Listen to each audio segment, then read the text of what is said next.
ಕಿರುಕುಳ ಕೊಟ್ರೆ micro finance ಪರವಾನಗಿಗೆ ರದ್ದು ಸುಗ್ರೀವಾಜ್ಞೆ ಯಾವಾಗ ಅನ್ನೋದೊಂದು ಪ್ರಶ್ನೆ. ಸುಗ್ರೀವಾಜ್ಞೆ ಹೊರಡಿಸ್ತಾರೆ, ಕಠಿಣ ರೀತಿಯಾದಂಥ ರೂಲ್ಸ್ ಅನ್ನು ಜಾರಿಗೆ ತರಲಾಗತ್ತೆ ಅನ್ನೋದ್ರ ಬಗ್ಗೆ ಚಿಂತನೆ ಆಗಿತ್ತು. ಅಧಿಕಾರಿಗಳ ತಂಡ ರಚನೆ ಆಗಿತ್ತು, ಒಂದಷ್ಟು ಚರ್ಚೆಗಳು ಕೂಡ ಆಗಿತ್ತು. ಸಚಿವ ಸಂಪುಟ ಸಭೆಯಲ್ಲೂ ಕೂಡ ಇದಕ್ಕೆ ಸಂಬಂಧಪಟ್ಟಂತೆ ಚರ್ಚೆಗಳಾಗಿತ್ತು. ಸೊ ಅದಕ್ಕೆ ಸಂಬಂಧಪಟ್ಟಂತೆ ಮೊದಲ ಸುದ್ದಿ ಇದೆ, ನೋಡ್ಬಿಡೋಣ ಏನೇನಿದೆ ಅಂತ. ರಾಜ್ಯದಲ್ಲಿ ಮೈಕ್ರೋ ಫೈನಾನ್ಸ್ ಕಂಪನಿಗಳು ಸಾಲಗಾರರಿಗೆ ಕಿರುಕುಳ ನೀಡಿದ್ರೆ ಗರಿಷ್ಠ 3 ವರ್ಷಗಳ ಜೈಲು ಶಿಕ್ಷೆ ಮತ್ತು 5 ಲಕ್ಷ ರೂಪಾಯಿವರೆಗೆ ದಂಡ ವಿಧಿಸುವ ಮತ್ತು ಲೈಸೆನ್ಸ್ ಅನ್ನು ರದ್ದುಗೊಳಿಸುವ, ಸಾಲ ನೀಡುವಾಗ ಯಾವುದೇ ಅಡಮಾನವನ್ನ ಪಡೆಯಬಾರದು, ಕಿರುಕುಳ ನೀಡಿದ್ರೆ ಜಾಮೀನು ರಹಿತ ಪ್ರಕರಣ ಅಂತ ಪರಿಗಣಿಸೋಕೆ ಅವಕಾಶವನ್ನ ಕಲ್ಪಿಸುವ ಕರ್ನಾಟಕ ಮೈಕ್ರೋ ಫೈನಾನ್ಸ್ ಬಲವಂತ ಕ್ರಮಗಳ ನಿಯಂತ್ರಣ ಸುಗ್ರೀವಾಜ್ಞೆ 2025 ಕರಡು ಸಿದ್ಧತೆಗೊಂಡಿದೆ. ಸೊ ಕರಡು ಸುಗ್ರೀವಾಜ್ಞೆಯಲ್ಲಿ ಏನೇನಿದೆ ಅಂದ್ರೆ ಕಠಿಣವಾದಂಥ ರೂಲ್ಸು ಅಂತ ಹೇಳ್ತಾ ಇದ್ರು. ಏನು ರೂಲ್ಸನ್ನೆಲ್ಲ ಜಾರಿಗೆ ತರಲಾಗುತ್ತೆ, ಸುಗ್ರೀವಾಜ್ಞೆ ಏನು ಹೇಳುತ್ತೆ, ಸೊ ಅದರಲ್ಲಿ ಏನೆಲ್ಲ ಇದೆ, ಏನೆಲ್ಲ ಉಲ್ಲೇಖಿಸಲಾಗಿದೆ ಅನ್ನೋದನ್ನು ನಾವು ನೋಡೋದಾದ್ರೆ, ಸಾಲ ವಸೂಲಿ ಹೆಸರಿನಲ್ಲಿ ಸಾಲಗಾರರಿಗೆ ಹಿಂಸೆ, ಹಲ್ಲೆ, ಅವಮಾನ ಮಾಡೋ ಹಾಗಿಲ್ಲ.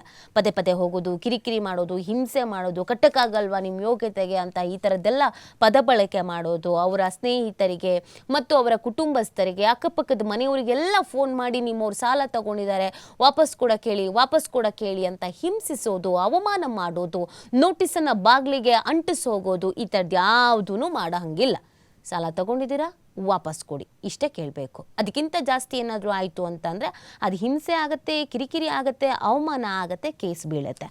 ಬಲವಂತವಾಗಿ ಸ್ಥಿರಾಸ್ತಿ ದಾಖಲೆಯನ್ನು ಕಸಿದು ದಬ್ಬಾಳಿಕೆ, ದೌರ್ಜನ್ಯವನ್ನು ಮಾಡೋ ಹಾಗೆಲ್ಲ. ಕೆಲವರು ಸಾಲ ಕೊಡಬೇಕಾದ್ರೆ ಅವ್ರ ಮನೆ ಪತ್ರನೋ ಅಥವಾ ಜಮೀನಿನ ಪತ್ರನೋ ಅಥವಾ ಇನ್ನೇನು ಡಾಕ್ಯುಮೆಂಟ್ಸ್ಗಳನ್ನು ಅಡಮಾನವಾಗಿ ಇಟ್ಕೊಳ್ತಾರೆ. ಸಾಲ ಕೊಡಲಿಲ್ಲ ಅಂದರೆ ಇದನ್ನು ಮಟ್ಗೋಲು ಹಾಕೊಳ್ತೀವಿ ಅಂತೆಲ್ಲ ಹೇಳ್ತಾರೆ. ನೋ, ಅದನ್ನು ಮಾಡೋ ಹಂಗಿಲ್ಲ. ಸಾಲ ವಸೂಲಾತಿಗೆ ಗೂಂಡಗಳ ಬಳಕೆ, ಮನೆಗೆ ಭೇಟಿ ನೀಡೋದು ಅಪರಾಧ. ಕೆಲವರು ಈ ಮಧ್ಯವರ್ತಿಗಳನ್ನು ಬಳಕೆ ಮಾಡ್ಕೊಳ್ತಾರೆ ಸಾಲ ವಸೂಲಿ ಮಾಡೋದಕ್ಕೆ. ಅಂದರೆ ಒಂದು ಫಿನಾನ್ಸ್ ಕಂಪನಿ ಪದೇ ಪದೇ ಸಾಲ ಕೊಟ್ಟೋರ್ ಮನೆಗೆ ಹೋಗಿ ಸಾಲ ವಾಪಸ್ ಕೊಡಿ ಅಂತ ಕೇಳೋಕ್ಕಾಗಲ್ಲ. ಅದಕ್ಕೆ ಅವ್ರಿಗೆ ಏನು ಮಾಡ್ತಾರೆ, ಸ್ಥಳೀಯದಲ್ಲಿ ಒಂದು ಏಜೆನ್ಸಿ ಥರ ಇರತ್ತೆ, ಒಂದು ಮಧ್ಯವರ್ತಿಗಳೇ ಇರ್ತಾರೆ, ಗೂಂಡಾಗಳ ಥರ ವರ್ತನೆ ಮಾಡೋರು.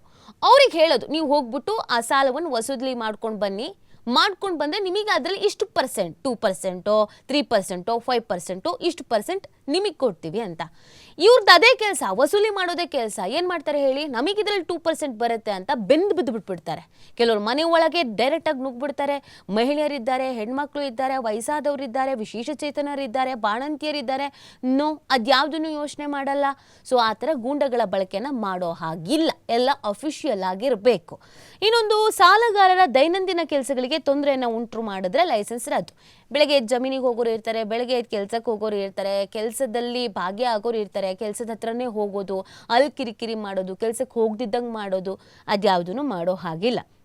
ಇನ್ನು ಗ್ರಾಹಕರಿಂದ ಸ್ವೀಕರಿಸಲಾದ ಹಣಕ್ಕೆ ಸಹಿ ಮಾಡಲಾದ ರಶೀದಿಯನ್ನು ನೀಡಬೇಕು. ಕೆಲವು ಲೆಕ್ಕನೇ ಇರಲ್ಲ, ಎಷ್ಟು ಸಾಲ ಕೊಟ್ಟಿದ್ದಾರೆ, ಎಷ್ಟು ವಾಪಸ್ ಇಸ್ಕೊಂಡಿದ್ದಾರೆ, ಎಷ್ಟು ಕಂತು ಕಟ್ಟಿದ್ದಾರೆ, ಎಲ್ಲಿವರೆಗೂ ಕಟ್ಟಿದ್ದಾರೆ, ಯಾವುದಕ್ಕೂ ಡಾಕ್ಯುಮೆಂಟ್ಸ್ ಇರಲ್ಲ.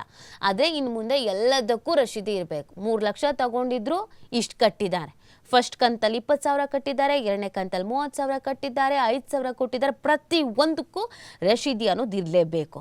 ಇನ್ನು ಸಾಲ ಪಡೆದವರು ಬಡ್ಡಿ, ಕಂತು ಪಾವತಿ ವಿವರ ಕೇಳಿದ್ರೆ ಸಂಸ್ಥೆಗಳು ಕೊಡಬೇಕು. ಕೆಲವರು ಸುಳ್ಳು ಹೇಳ್ಬಿಡ್ತಾರೆ, ನೀವು 6 ತಿಂಗಳು ಕಟ್ಟಿದ್ದು, 8 ತಿಂಗಳು ಕಟ್ಟಿದ್ದು, ಇನ್ನೊಂದು ತಿಂಗಳದ್ದು ಬಾಕಿ ಇದೆ, ಆ ತಿಂಗಳು ಮಿಸ್ ಮಾಡಿದ್ರಿ ಅಂತ. ಸರಿ, ನಾವು ಎಷ್ಟು ಕಟ್ಟಿದ್ದೀವಿ ಅದ್ರದ್ದು ಡೀಟೇಲ್ ಕೊಡಿ ಅಂತಂದರೆ ಕೊಡಲ್ಲ. ಇನ್ಮೇಲೆ ಹಂಗೆ ಮಾಡಂಗೇ ಇಲ್ಲ. ಇವತ್ತು ಕಟ್ ನಾಳೆ ಡಾಕ್ಯುಮೆಂಟ್ ಕೇಳಿದ್ರು ನೀವು ಕೊಡಬೇಕು, ಇಲ್ಲ ಅಂತಂದರೆ ಮತ್ತೆ ಸಮಸ್ಯೆ ಆಗತ್ತೆ. ಎಷ್ಟು ಕಟ್ಟಿದ್ದೀವಿ, ಈಗ ಎಷ್ಟು ಸಾಲ ಬಾಕಿ ಉಳಿದಿದೆ, ಎಷ್ಟು ಬಡ್ಡಿ ಕಟ್ಟಿದ್ದೀವಿ, ಇದು ಯಾವಾಗಲೇ ಸಾಲಗಾರರು ಕೇಳಿದ್ರು ಡೀಟೇಲನ್ನು ಕೊಡಲೇಬೇಕು. ಮೈಕ್ರೋ ಫೈನಾನ್ಸ್ಗಳು ಕಡ್ಡಾಯವಾಗಿ ಸ್ಥಳೀಯ ಕಚೇರಿಯನ್ನು ಹೊಂದಿರಬೇಕು. ಇಲ್ಲಿ ಬೆಂಗಳೂರಲ್ಲಿ ಯಾವುದೋ ಒಂದು ಮೇನ್ ಬ್ರಾಂಚ್ ಇರುತ್ತೆ, ಅದನ್ನು ಬಿಟ್ಟರೆ ಇನ್ನೆಲ್ಲೂ ಸ್ಥಳೀಯ ಮಟ್ಟದಲ್ಲಿ ಇರಲ್ಲ. ಈಗ ಯೋಚನೆ ಮಾಡಿ, ಮಂಡ್ಯದಲ್ಲಿ ಅಥವಾ ಮೈಸೂರಲ್ಲಿ ಅಥವಾ ಶಿವಮೊಗ್ಗದಲ್ಲಿ ಈ ಥರ ಅಲ್ಲಲ್ಲಿ ಬ್ರಾಂಚಸ್ ಇರಲೇಬೇಕು. ಇಲ್ಲ ಅಂತ ಹೇಳಿದ್ರೆ ಸಮಸ್ಯೆ ಆಗತ್ತೆ. ಯಾಕಂದರೆ ಅದು ಈಸಿ ಆಗಲಿ, ಹೋಗಿ ಈಗ ಮಂಡ್ಯದಲ್ಲಿ ಸಾಲ ತೊಗೊಂಡಿದ್ದಾರೆ ಅಂದರೆ ಮಂಡ್ಯದಲ್ಲೇ ಹೋಗಿ ಕೇಳುವಂಥದ್ದು, ಆ ಥರದೊಂದು ಈಸಿ ಆಗಿರಲಿ ಅಂತ ಸ್ಥಳೀಯ ಮಟ್ಟದಲ್ಲಿ ಕಚೇರಿಯ ಕೇಂದ್ರ ಅನ್ನೋದು ಇರಲೇಬೇಕು. ಇನ್ನು ಇದೆಲ್ಲ ಕಠಿಣ ರೂಲ್ಸ್ಗಳನ್ನು ಜಾರಿಗೆ ತರಬೇಕು ಅನ್ನುವಂಥ ನಿಟ್ಟಿನಲ್ಲಿ ಸುಗ್ರೀವಾಜ್ಞೆಯನ್ನು ಹೊರಡಿಸೋದಕ್ಕೆ ಸಕಲ ತಯಾರಿಗಳಾಗೋಗಿದೆ. ಇನ್ನು ಹೊರಡಿಸೋದೊಂದೇ ಬಾಕಿ ಇದೆ. ಇದರ ಬೆನ್ನಲ್ಲೂ ಕೂಡ ಫಿನಾನ್ಸ್ ಕಿರುಕುಳಕ್ಕೆ ಮತ್ತೊಬ್ಬ ವ್ಯಕ್ತಿ ಬಲಿಯಾಗಿರುವಂಥ ಘಟನೆ ಕೂಡ ನಡೆದಿದೆ. ಎಲ್ಲಿ ನೋಡೋಣ ಬನ್ನಿ. ಮೈಕ್ರೋ ಫಿನಾನ್ಸ್ ಸಾಲ ವಸೂಲಾತಿ ಕಿರುಕುಳಕ್ಕೆ ಬೇಸತ್ತು ತಾಲೂಕಿನ ಅಂದರೆ ಕೋಲಾರದ ಚಿಟ್ನಹಳ್ಳಿಯಲ್ಲಿ ನಾಗರಾಜ್ ಎಂಬುವವರು ಶನಿವಾರ ರಾತ್ರಿ ಮನೆಯಲ್ಲಿ ನೇಣು ಬಿಗಿದುಕೊಂಡು ಆತ್ಮಹತ್ಯೆ ಮಾಡಿಕೊಂಡಿದ್ದಾರೆ. ಮನೆ ಕಟ್ಟಕ್ಕೆ ಅಂತ 5 ವರ್ಷಗಳ ಹಿಂದೆ 10 ಲಕ್ಷ ರೂಪಾಯಿ ಸಾಲವನ್ನು ಮಾಡಿದ್ರು. ತೀರಿಸಕ್ಕೆ ಆಗದೇ ಸಂಕಷ್ಟಕ್ಕೆ ಸಿಲುಕಿದ್ರು ಅನ್ನೋದು ಗೊತ್ತಾಗ್ತಾ ಇದೆ. ಸರ್ಕಾರ ಇಷ್ಟೆಲ್ಲ ಅಲರ್ಟ್ ಆಗಿದೆ, ಮ್ಯಾರಥಾನ್ ಮೀಟಿಂಗ್ಗಳನ್ನು ಮಾಡಲಾಗ್ತಾ ಇದೆ, ಅಧಿಕಾರಿಗಳ ನೇಮಕ ಮಾಡಲಾಗ್ತಿದೆ. ಇಷ್ಟಿದ್ದೂ ಕೂಡ ಕಿರುಕುಳ ಅನ್ನೋದು ಮಾತ್ರ ನಿಂತಿಲ್ಲ. ಈ ಸುಗ್ರೀವಾಜ್ಞೆ ಬರೋದಕ್ಕಿಂತ ಮುಂಚೆ ಎಷ್ಟು ಹಣವನ್ನು ವಸೂಲಿ ಮಾಡೋಕ್ಕೆ ಸಾಧ್ಯನೋ ಅಷ್ಟೂ ಹಣವನ್ನು ವಸೂಲಿ ಮಾಡೋಣ ಅಂತ ನಿಂತ್ಕೊಬಿಟ್ಟಿದ್ದಾರೆ ಈ ಫಿನಾನ್ಸ್ ಕಂಪನಿಯವರು. ಆ ಕಾರಣಕ್ಕೆ ಕಿರುಕುಳ ಹೆಚ್ಚಾದಂಥ ಹಿನ್ನೆಲೆಯಲ್ಲಿ ಕೋಲಾರದಲ್ಲಿ ಶನಿವಾರ ವ್ಯಕ್ತಿಯೊಬ್ಬರು ಆತ್ಮಹತ್ಯೆಯನ್ನು ಮಾಡಿಕೊಂಡಿದ್ದಾರೆ.